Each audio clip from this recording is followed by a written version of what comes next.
Vous étiez tous les deux comme suspendus dans le temps. Un instant à peine avant votre mort. Toi, tu vois cette énergie bleue qui te court après, qui te chatouille. Tu la sens presque t'anéantir. Toi, les griffes d'une créature aux proportions absurdes qui viennent te poignarder encore et encore. Alors que vous commenciez à distinguer, comme dans une sorte de mirage, un palais blanc, vous vous réveillez soudainement. Vous êtes tous les deux au sol. Vous sentez le contact froid du bois sous vous. Il fait plus chaud déjà. Surtout pour toi d'ailleurs. Il fait bien plus chaud. Toi, il fait à peine plus chaud.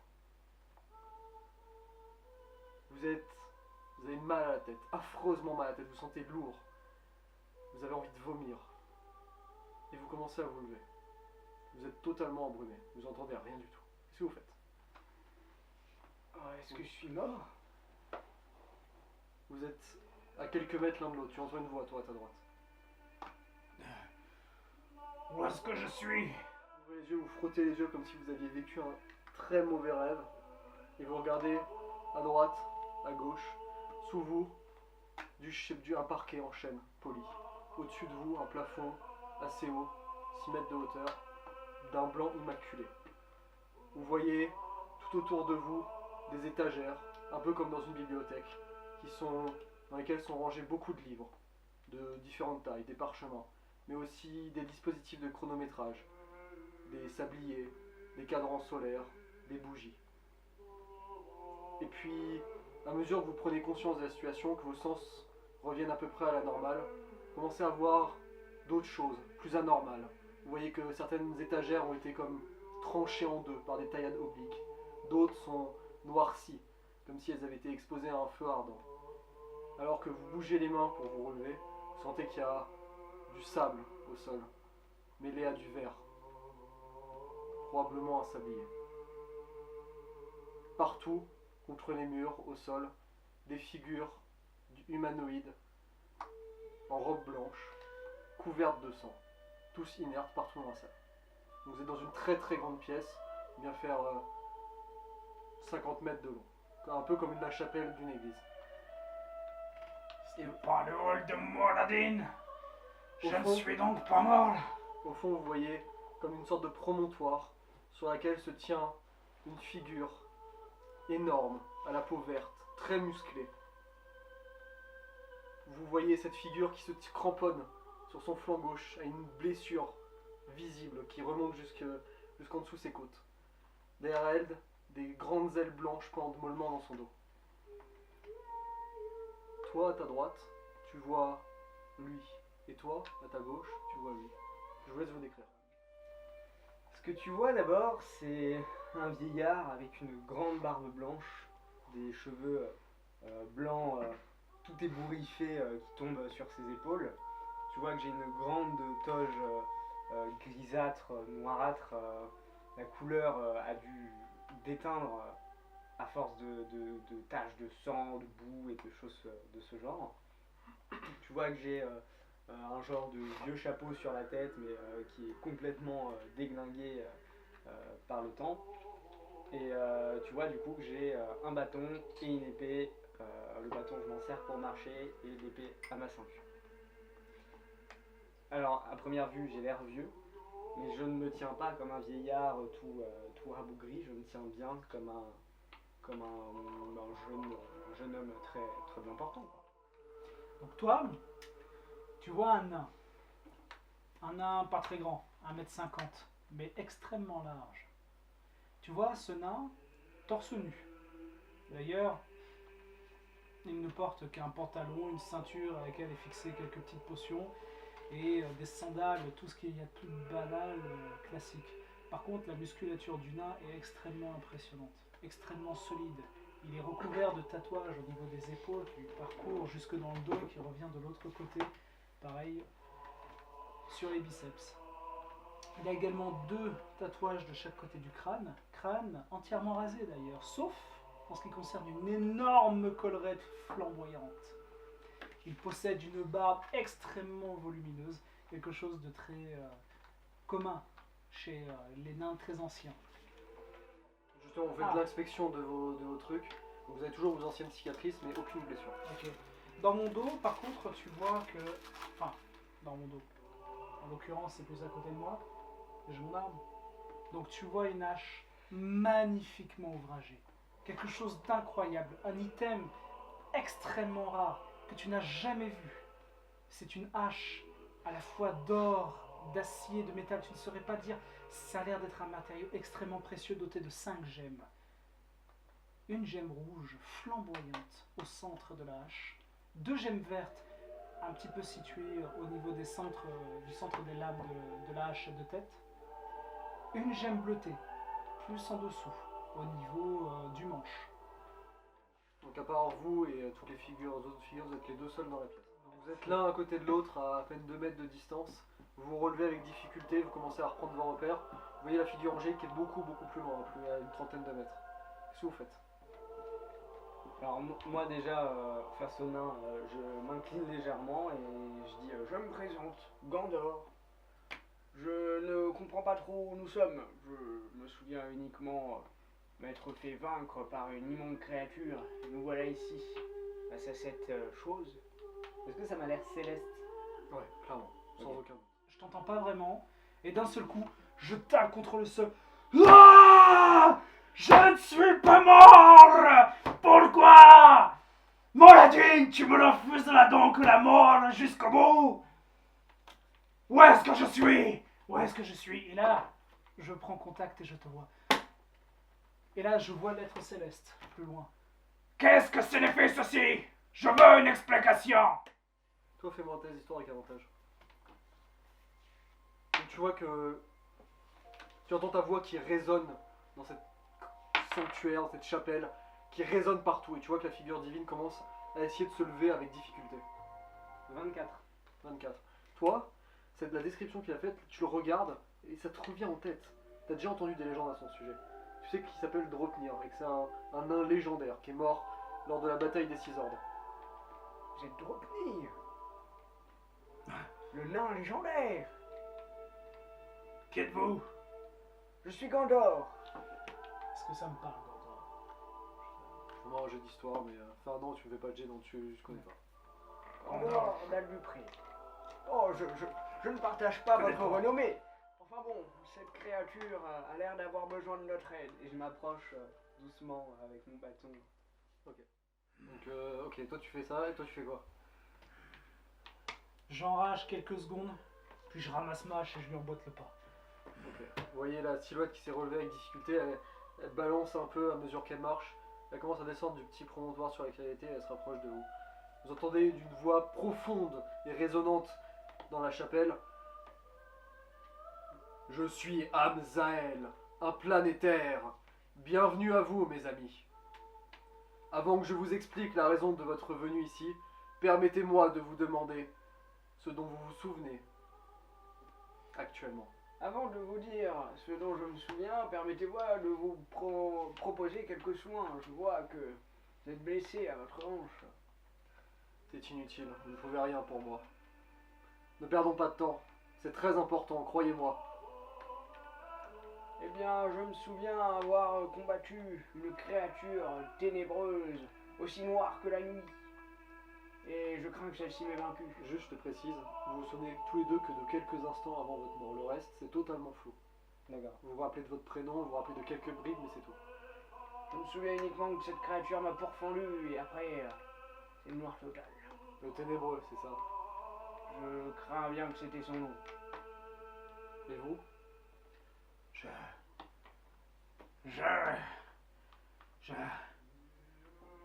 J'affrontais une sorte de femme démoniaque à la magie puissante, accompagnée d'une créature monstrueuse. Peut-être le gnoll, peut-être le démon. Et ce grand portail, un portail énorme. Oh, le regarder, c'était comme regarder dans l'abîme du néant. Puis, oui, il me semble que c'était ça. j'avais activé un dispositif. Et il y a un grand blanc a explosé peut-être. Je sais plus. Vous sentez, à mesure que vous parlez, que vous reprenez vos esprits, que votre mémoire commence à revenir. Vous commencez à vous rappeler un peu plus loin des exploits que vous avez faits. Puis ça vous rapproche de plus en plus de votre enfance, de votre jeunesse. J'ai encore échoué à mourir. De ce que je peux comprendre. Moladin m'a donc vraiment maudit. Fais-moi un test de perspicacité, toi.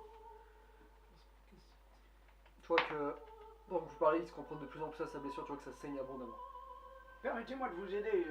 J'ai quelques maîtrises en sort de soins. Ok. Vous pouvez essayer, mais je vous assure que c'est inutile. Eh bien, si vous pensez que c'est inutile, je ne vous forcerai pas à la main. Bon, j'aimerais quand même de loin Toi, essayer tu sens d'inspecter qu'il a- sa plaie. Il a tiqué sur le mot néant, genre il a eu une petite grimace. Il y a moyen que de loin j'inspecte sa plaie pour voir qu'est-ce qui aurait pu faire ça. Ouais, tu peux me faire un jeu de médecine. Qu'est-ce que signifie ceci? Que faisons-nous ici? Je veux une explication. Tu sens que ça a été fait par une arme tranchante, peut-être une épée. Mais la plaie, elle est clairement pas normale. Déjà, elle saigne trop, beaucoup trop. Ouais. Et enfin, c'est comme si on avait coupé dans du beurre, quoi. Genre, tu sens qu'il a quand même une grosse musculature. Tu sens même, en tant que clerc, qu'il a une aura autour de lui. Tu sais pas ce qui l'a frappé, mais c'était probablement quelque chose d'incroyablement puissant. D'accord. Permettez-moi de vous expliquer, Seigneur Dropnir. Je ne vous ai pas fait venir ici pour rien. Moradin n'a rien à voir avec cette malédiction. Hélas, d'ailleurs, il n'est plus des nôtres. Il est mort il y a quelques années. C'est impossible. Je crache par terre. Impossible.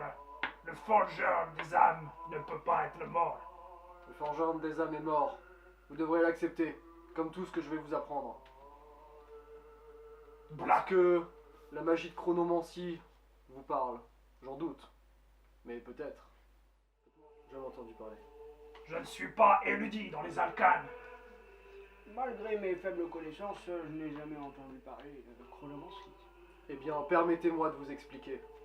C'est une magie hautement interdite que j'ai utilisée afin de vous extraire l'instant avant votre mort. J'avais désespérément besoin de l'aide de vous, les héros de légende. Et vous êtes mon dernier recours. Dropnir, je peux vous offrir un lieu bien plus glorieux pour votre mort que cette misérable bataille. Consentiriez-vous à m'aider? Je ne désire qu'une chose. Trouver la mort la plus glorieuse. Afin d'exaucer mon serment, mon vœu de pourfendeur devant Moladin. S'il est effectivement mort, je me dois d'honorer sa mémoire avec quelque chose de plus grandiose. Peut-être même éliminer le responsable de sa mort. Je crains que ce soit impossible, le responsable de sa mort a déjà disparu. Au moins il aura été mangé. La magie que j'ai utilisée sur vous est, comme je le disais, hautement interdite. Je serai puni pour son utilisation et je disparaîtrai à jamais, sans la promesse d'une vie après la mort. Et sachez que cette magie n'est que temporaire. Quand elle se finira, et elle se finira, vous retournerez à l'instant où je vous ai arraché et vous mourrez inévitablement. Que l'on soit clair, vous mourrez. Ce que je vous demande, ce n'est pas de vous sauver vous-même, c'est de sauver l'univers. Vous m'avez bien compris, Grandor. L'univers. J'accepte sans rechigner. Très bien. Alors je vais vous expliquer ce qui s'est passé ici. Comme vous pouvez le constater, notre sanctuaire, ici, voué à Ogma. Vous pouvez me faire un test de religion si vous voulez. Je connais, j'ai déjà fait la dernière fois. C'est vrai. Donc Ogma, grossièrement... J'ai les 14. grossièrement, vous la connaissez, c'est la déesse de la connaissance, voilà, qui va chercher à acquérir le plus de connaissances possible. Et tous ces clercs, ces paladins, Est-ce que etc. c'est un planétaire? Parce qu'il a dit qu'il était un C'est planétaire. un céleste. C'est un céleste. Enfin, je Tu peux me sais. faire un jeu de nature. Moi, en tant qu'Azumar. parler. Ouais. Les planétaires, c'est des célestes supérieurs. C'est des célestes très puissants, quoi. Et qui servent donc les dieux, qui servent de messagers, qui servent de guerriers. Et ils interagissent dans le plan matériel quand il y a vraiment besoin qu'ils agissent, quoi.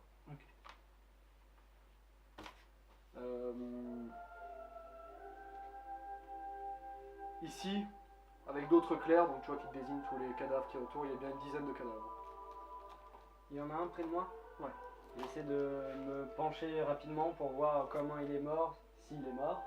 Diagnostic. Ce genre de choses. Cause Tu de la peux pas mort. faire de test, tu vois juste qu'il y a 2 morceaux de son corps, quoi, distinctement coupés au niveau de la poitrine. Schizophrénie Hmm. atypique. Effectivement, je pense qu'il a fait un Il infarctus. s'est suicidé. Les clercs, Dogma et moi-même étudions la magie de chronomancie. Et nous avons consigné ici tous les savoirs au sujet de cette magie. Il y a quelques heures, le sanctuaire a été attaqué par un de mes anciens amis, Tempani. Si vous voulez que je vous donne comment ça s'écrit. Un solaire. Vous pouvez me faire un test de religion d'ailleurs pour savoir qui c'est. Ouais, les gars. Religion, donc 5 moins 1, 4. Ouais. Ouais. J'y connais que dalle. On a peut-être entendu parler, mais J'ai pas un avantage comme Azimar et tout le tralala. Ok. Du coup 18. Je 18. suis un érudit. t'en as entendu parler, et c'est ce qui te confirme en disant ça. Tempani est un des 24 anges de la création. Donc, une créature surpuissante. Je lui dis Oui, ou bien. rapidement à l'oreille, hein, je fais C'est un des 24 anges de la création. J'ai l'air de m'intéresser à ce genre de choses. Et elle est à la pointe de la lutte contre le néant. C'est vrai que je ne vous ai pas encore parlé du problème de ce monde. Savez-vous quand nous sommes d'ailleurs? Bien sûr. Nous sommes en 1586. 1600. oui, putain, tu m'as dit à 5 minutes. Nous sommes en 1686. Le Et 17 octobre, je crois. Et vous de revenir Je sais pas, c'était 1635, un truc comme ça. Ouais, bah c'est 1536. 1536. Et bah figurez-vous que vous vous trompez tous les deux. Nous sommes en 2724.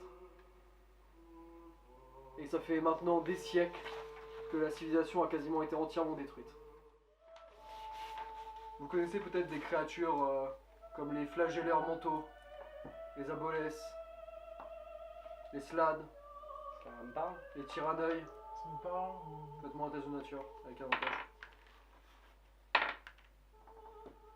il faut que je change de dé. 18. Ah, je sais celui-là, pas, celui-là, il est bien. Tu connais, mais là je vois pas le rapport quoi. Ouais. Toi tu sais que ce sont des aberrations. En fait, quand les gens classifient ces créatures, ce sont des aberrations. Ce sont des créatures classifiées en tant qu'aberration, n'est-ce pas? Effectivement. Toutes ces créatures sont apparues il y a longtemps. Je pense que Tempani s'est retiré dans un temple consacré à l'étude du néant, en Outre-Terre. Si vous le souhaitez, si vous êtes prêt à m'aider, je peux vous y envoyer. Mais ne croyez pas que je vous demande cela sans retour. Vous allez mourir de toute façon. Mais si vous le souhaitez, je peux bénir vos amis, votre descendance, ou même faire ériger des statues en votre nom. Je ne demanderai qu'une chose, si cela est possible. Je vous écoute. Pouvez-vous sauver les personnes que j'ai essayé d'aider? Cela risque d'être difficile, mais je ferai de mon mieux. Si vous ne pouvez pas, les statues et tout le tralala, ça me va aussi. Et vous de retenir? Je ne pense pas que vous pourriez sauver Moradine. C'est bien évidemment hors de votre pouvoir. Tu vois qu'il crache du sang pendant que vous parlez. Il y a bien quelque chose. Les hommes qui m'accompagnaient durant la bataille finale. Vous voulez savoir ce qui leur est arrivé? Oui, Eh bien, vous serez heureux d'apprendre que le paladin Elmar a survécu de justesse avec le groupe d'assaut à l'explosion que vous aviez déclenchée. Il a vécu une vie longue et heureuse et s'est retiré après la bataille. Il s'est marié et a eu des enfants.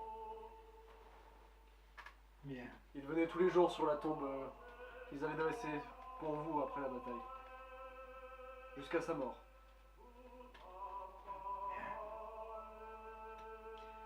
C'est tout ce que j'avais besoin de savoir. Je doute que vous pourrez faire grand chose dans votre état.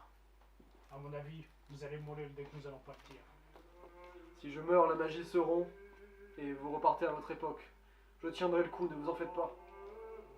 J'ai une dernière question. Si les dieux sont morts, Tous les dieux ne sont pas morts. Eldas, Eldas est morte.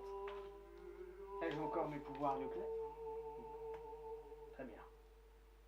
Alors je pourrais accomplir la mission accompagné du héros légendaire, Borgnir. Je pense que nous devrions nous dépêcher. Si vous n'avez pas d'autres questions, je tenais quand même à vous fournir un peu d'aide. Vous voyez qu'il se déplace vers une des bibliothèques qui est encore debout. Il prend 3 petits sabliers et vous les tend. Je prends les 3 et je les mets dans ma besace, je dois avoir une besace. Ce sont des sabliers merveilleux. Vous voyez qu'à l'intérieur, c'est un sablier en bois. Et à l'intérieur, vous voyez c'est comme un sable doré qui coule à l'infini et qui disparaît au fond du sablier. Si vous les brisez, toutes les créatures à proximité se trouveront en stase pendant 1 heure et seront figées dans le temps. Si on les attaque, elles seront toujours en stase. Vous ne pouvez pas interagir avec elles ne peuvent pas interagir avec vous. Hmm. Qu'attendez-vous de nous exactement? Arrêtez Tempani, d'une manière ou d'une autre. Elle a toujours voué pour le bien, je ne comprends pas ce qui lui est arrivé. Elle a dû perdre contre la corruption du néant. C'est la seule explication que je vois.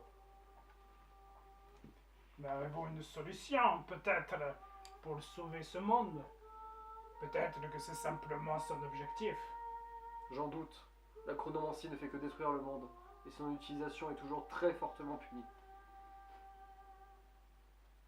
Amusant, venant de quelqu'un qui utilise la chronomancie. Vous êtes mon dernier recours. J'allais mourir sans rien pouvoir faire. Hmm. Nous venons. Vous voyez que sa blessure continue toujours à saigner abondamment.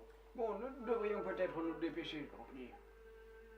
Pouvez-vous nous donner un moyen de nous déplacer plus rapidement? Je vous téléporte. Eh bien, allons-y. Et je tape un peu de mon bâton. Vous voyez comme que ça. sur le promontoire derrière lui, il y a des runes en forme de cercle. Et il commence à briller à mesure qu'il incante.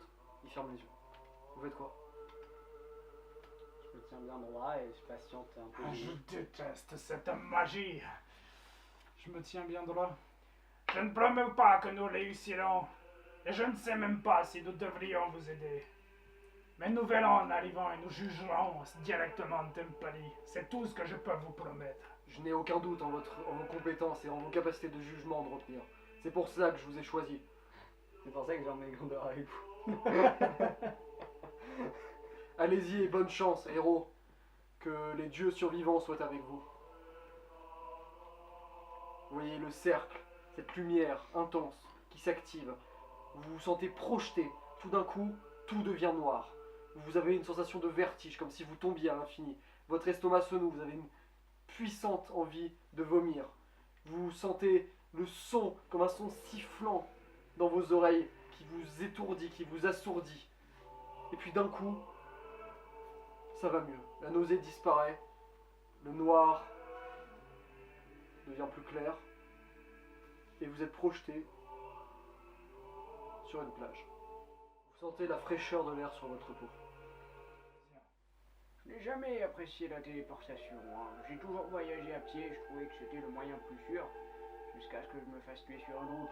Vous vous rendez compte que l'espace autour de vous est extrêmement sombre, très sombre. Mais vous distinguez, à quelques dizaines de mètres de vous, un lac immense, illuminé par une couleur violacée qui semble venir d'en dessous. Vous êtes dans une caverne immense de plusieurs centaines de mètres de diamètre, totalement fermée. Et de l'autre côté du lac, donc vous êtes ici, de l'autre côté du lac qui est là, se trouve un temple, encastré dans la roche. Vous voyez le long de la rive de la plage, donc au bord du lac, vous voyez un ponton avec une cloche, avec une corde et une barque qui est amarrée au ponton. Vous voyez les runes, le cercle de runes en dessous de vous, le cercle de téléportation qui commence à disparaître. Vous avez environ 240 mètres, 250 mètres de lac à parcourir pour arriver de l'autre côté. Ouais, on est bien d'accord, c'est une vision très spéciale, mais bon, on n'a pas de doute, on est bien dans Vous êtes dans l'autre terre, ouais. notre terre. Le temps que vous preniez conscience, parce que vous sentiez le sable, vous sentiez la brise d'air fraîche. Dois-je allumer mon bâton ou restons discrets peut-être? Je peux voir dans la nuit. Moi Il aussi. fait sombre, on est d'accord. Moi aussi, alors tout va bien. Parfait. Allons-y. Et gardons le volume de nos bois bas. Vous avez raison. Comment allons-nous traverser ce lac, par contre? Voyez le bateau? Ah, il y a un bateau. Il y a un bateau qui est amarré à un mec. Bon, on va Très le bien. prendre. Prenons le bateau. Donc vous avancez vers le bateau tous les deux. Qui ouvre la marche? J'ouvre la marche. Parte. Par contre, avant de marcher, quelles seraient vos capacités? J'ai besoin de savoir ce dont vous êtes capable. Je peux... Ungi, vous êtes un Ungi.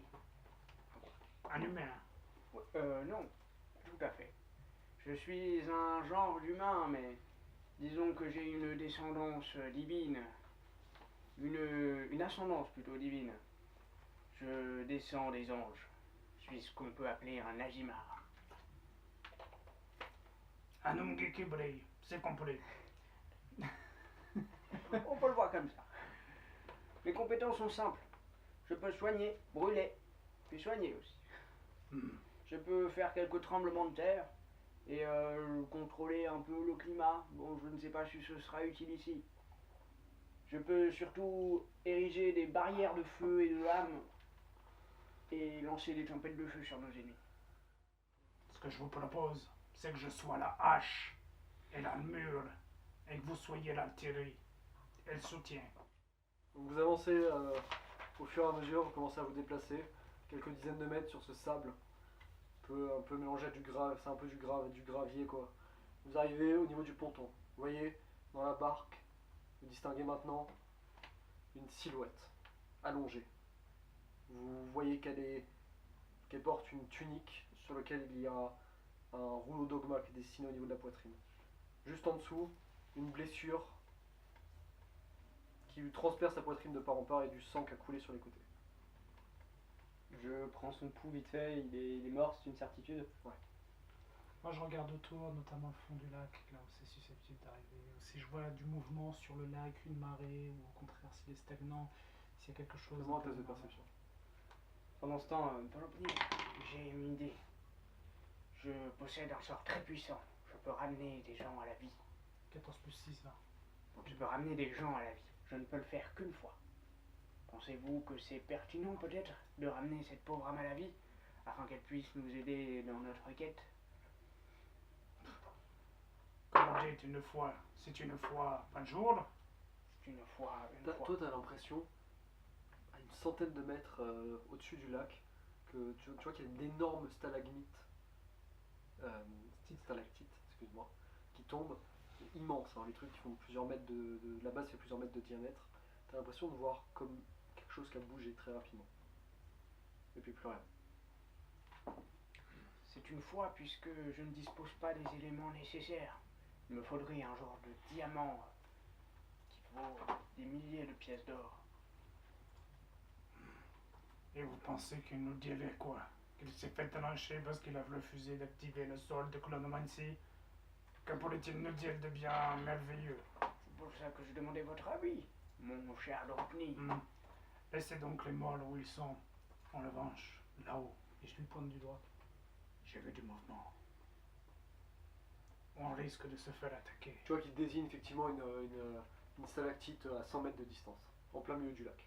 je vois quelque chose qui bouge quand je la regarde. J'ai vu quelque chose bouger. Juste, c'est quoi? Rappelez-moi vos CA s'il vous plaît. Et vos DD. 21 de CA et DD. Toi, t'as pas de DD, toi. C'est quoi ton DD, Tristan? 19. Ok, merci. À mesure que vous discutez, vous commencez à voir un rayon de lumière pourpre, vif, qui déchire l'air au-dessus du lac, à une centaine de mètres de vous. Pas exactement l'endroit où tu as vu des mouvements.